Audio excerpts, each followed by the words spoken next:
So hello everyone, welcome back to a new video.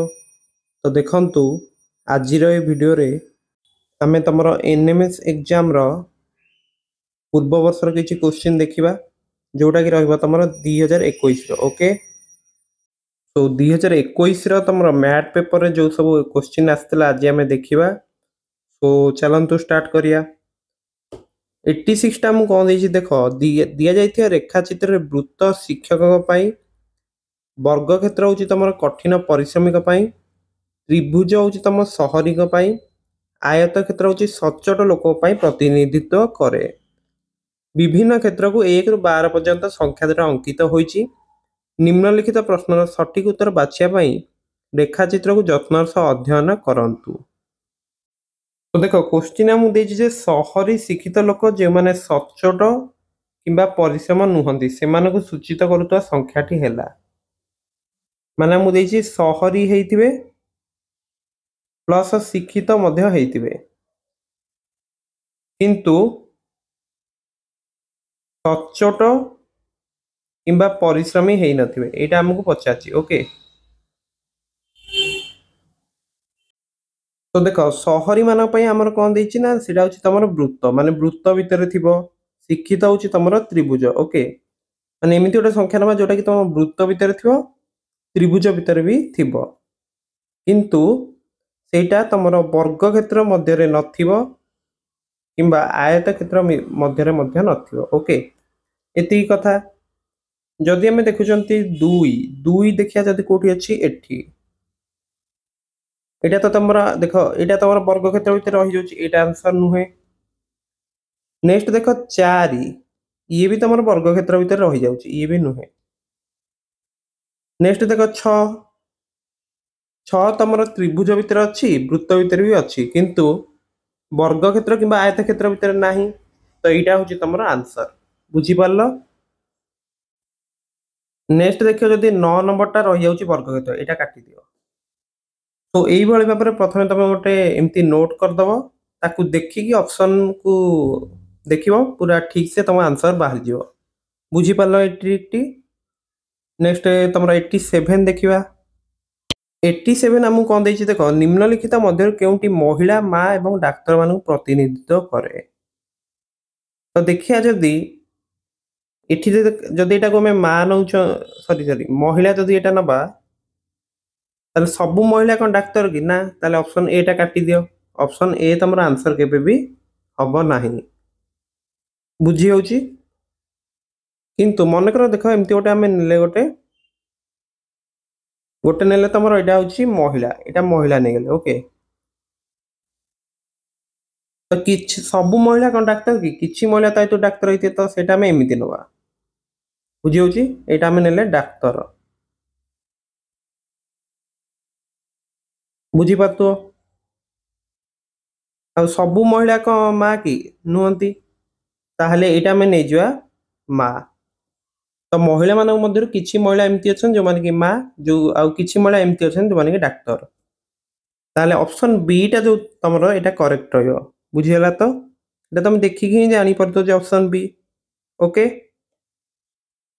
Option C टा देखियो जदि तमरो महिला मानक ते समस्त तो मां नुहंती कि डाक्टर नुहंती तो ए ऑप्शन भी भूल अछि एठी तमरो गोटे अलगा रहलानी किंतु एथरे तम देखियो जदि रिलेशन रहुची तो डी भी तमे काटी दबो ओके। नेक्स्ट देखो 88 टा तमरो पूरा सिंपल क्वेश्चन देइची तमे बुझी पारथो उत्तर चित्र गुडी करे दिया जाइथिया चित्र गुडी मध्यरु केउंटी समस्या चित्र रे दिया जाइथिया चित्रित क्रम को संपूर्ण करिवो। प्रथम चित्र कोन देइची एठी तमरो हेची देखो दी भाग हेची नो कि दी भाग। नेक्स्ट चित्र देखो एठी तमरो ये तीन भाग हला तीन भाग हेनी कि वर्तमान जाओ नेक्स्ट चित्र को एठी तमरो चारि भाग हेची किंतु प्रथम देखो एटा थिला जो एमिति थिला तापर देखो तमरो एमिति हे गला माने गार गुडी को देखो एमिति रहला वर्टिकल तापर पुनी हॉरिजॉन्टल आसिला लाइन। तो नेक्स्ट चित्र रे हमर वर्टिकल लाइन हमें नबा आ केते भाग करिया 2 भाग 3 भाग 4 भाग तब 5 भाग कर दवा ओके। तो ହେଇଗଲା ତମର 5 ଭାଗ। ଦେଖ ଏଇଭଳିଆ ଚିତ୍ର ତମର କୋଉଟା ଅଛି ଅପସନ ବି ଟା ନାହିଁ କି ତାହେଲେ ବି ହଉଛି ତମ କରେକ୍ଟ। ଏଠି 5 ଭାଗ ହେଇଛି ଦେଖ 1 2 3 4 5 ବୁଝିହେଲା ତ। ନେକ୍ସଟ ଦେଖ ତମର 89 ଟା କଣ ଦେଇଛି କେଉଁ ଚିତ୍ରଟି ତମର ବାଳକ ଛାତ୍ର ଖେଳାଳି ମାନଙ୍କ ମଧ୍ୟରେ ଥିବା ସମ୍ପର୍କକୁ ପ୍ରତିପାଦିତ କରେ। ତ ଯଦି ଆମେ ଏଟା ଦେଖୁଛନ୍ତି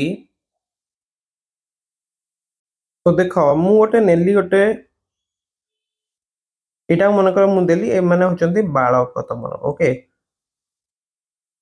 ତାପରେ କଣ କରିବି ଏଇ ଯୋଉ ବାଳକ ମାନଙ୍କ ଭିତରୁ ସମସ୍ତେ ତ ମାନେ କିଛି ଥିବେ ଛାତ୍ର ତ ଏଇଟା ମୁଁ ନେଲି ଏମିତି ଓକେ ଛାତ୍ର କାରଣ ସବୁ ବାଳକ ଯେ ଛାତ୍ର ହୁଏ ସେଇଟା ଆମେ କହିପାରିବାନି। ତାପରେ ଆମେ କଣ କରିବା ନା ଆଉ ଗୋଟେ ବୃତ୍ତ ନବା ଏମିତି ଓକେ। ତ ଏଇଟା ମୁଁ କହିଦେବି ଯେ ମନେକର ଖେଳାଳି କାରଣ କିଛି ବାଳକ ଏମିତି ଥିବେ ଯୋଉମାନେ କି ଖେଳାଳି ଥିବେ କିମ୍ବା କିଛି ଛାତ୍ର ଏମିତି ଥିବେ ଯୋଉମାନେ କି ଖେଳାଳି ଥିବେ। ତ ଏଇଟା ମାନେ ଗୋଟେ ତମର କମ୍ବିନେସନ ରହୁଛି ଓକେ। ଅପସନ ସି ରହିବ କରେକ୍ଟ। ବି ଟା ତମେ କାଟି ଦେଇ ପାରିବ କାରଣ ଦେଖ ସବୁ ବାଳକ ଭିତରେ ଆମର ଛାତ୍ର ରହିବେ କି ନୁହେଁ ତ ବି ଟା କାଟି ଦେଇ ପାରିବ। ଏଇଟା ବି ଦେଖ ପୁରା ଭୁଲ ଜଣା ପଡୁଛି କାରଣ କିଏ କା ଭିତରେ ରହି ମାନେ ସବୁ ବାଳକ କଣ ଛାତ୍ର କି ନା ବୁଝି ହଉଛି ତାହେଲେ ତମର ଆନ୍ସର ରହିବ ଏଟା ସି ଓକେ। ତ 89 ଆନ୍ସର ହଉଛି ତମର ସି। ନେକ୍ସଟ ତମ ଦେଖ 90 ନମ୍ବର କଣ ଦେଇଛି 90 ନମ୍ବର ତମକୁ ଦେଲା ଯଦି ଜଣେ ବ୍ୟକ୍ତି ଘଣ୍ଟା ପ୍ରତି 14 କିମି ବେଗରେ ଏକ ଦୋକାନକୁ ଯାଆନ୍ତି ଏବଂ ଘଣ୍ଟା ପ୍ରତି 12 କିମି ବେଗରେ ଫେରି ଆସନ୍ତି ତେବେ ସମଗ୍ର ଯାତ୍ରାର ହାରାହାରି ବେଗ କେତେ ବୋଲି ଆମକୁ ପଚାରିଛି। ତ ଦେଖ ଏଇଭଳି କୋଶ୍ଚିନ୍କୁ ସଲ୍ଭ କରିବା ପାଇଁ ଆମ ପାଖରେ ଗୋଟେ ଫର୍ମୁଲା ରହିଛି। କ'ଣ ଫର୍ମୁଲା ଯଦି ସିଏ ମନେକର ଜଣେ ବ୍ୟକ୍ତି ଏକ୍ସ କିମି ବେଗରେ ଯାଉଛନ୍ତି ଆଉ ଘଣ୍ଟା ପ୍ରତି ୱାଇ କିମି ବେଗରେ ତମର ଫେରୁଛନ୍ତି ଆଭରେଜ ସ୍ପିଡ ସମଗ୍ର ଯାତ୍ରାରେ କ'ଣ ରହେ ନା 2xy Bai x plus Y ଏଇଟା ହେଉଛି ତମ ଫର୍ମୁଲା।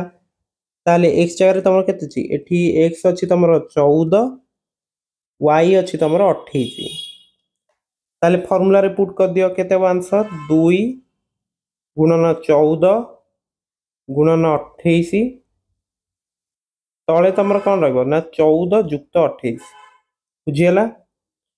ତ କେତେ ହେଲା ଇଏ 2 ଗୁଣନ 14 ଗୁଣନ 28 ତଳେ ହଉଛି ତମର 42 ଏଇ 14 ଟା 42 କାଟି ଦିଅ କେତେ ହଉଛି 3 ତାହେଲେ ଉପରେ ତମର କେତେ ହେଲା 56 ତଳେ ହଉଛି ତମର 3 56 ବାଇ 3 ତମର କେତେ ହବ ହଉଛି 18 ପୂର୍ଣ୍ଣ 2 ବାଇ 3 এই 2 বাই 3 টাকে আমি 0.66 भी লিখিপারিয়া তো 18.6 অপশন বি হচ্ছে করেক্ট বুঝিলা তো। তো ফর্মুলাটি মনে রাখিদিও 2xy by x plus y। So বুঝিপারল পিলাମାନେ তাহলে 2021 ର ବି क्वेश्चन गुड़िक आम देखी सारी तमें अलग सब क्वेश्चन गुड़िक प्ले लिस्ट चेक कर सब पाइब से मैथमेटिक्स रो क्वेश्चन देख एवं तुम मैथ्र भी संभाव्य क्वेश्चन सब अपलोड होकर अच्छी से गुड़ भी तुम देखिपर ओके। सो मैं आशा कर भिडियोटी तुमको भल लगी सो वीडियो को लाइक और चैनल को सब्सक्राइब करने को भूलियो नहीं एवं टेलीग्राम चैनल में जॉइन हो पार ओके। तो जेहेतु तुम्हें वीडियोटी देखिछ so thank you and best of luck for your exam.